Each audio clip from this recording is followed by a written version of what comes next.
අද මම පුංචි ආද ලස්සන විදියට හදනවා. අද මම පුංචි ආද තියාගෙන යන්නේ ලස්සන මාළුවේ හදන හැටි.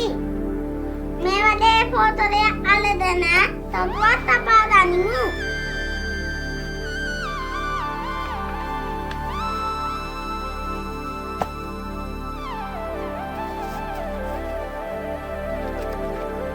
මම තපුවක් තපා ගත්තා.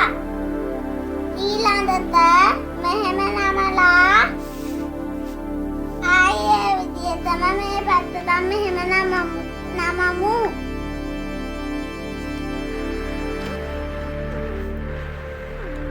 මේක දිදලලා දෙතට නමලා ආයෙත් දෙතට නමමු.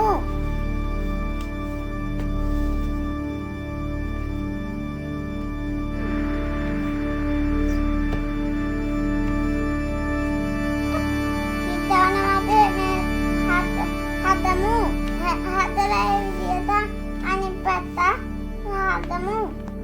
දැන් මේක මෙහෙම නමලා මැද ඉලට ආපහු ඒ විදියටම නමමු.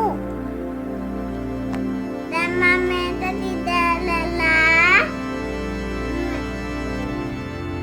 මේක නවදනිමු. දැන් මේ පැත්ත මෙහෙම නමමු. දැන් මම මාළුව හදාගත්තා. දැන් මම මාළුවට හැක්කනිමු.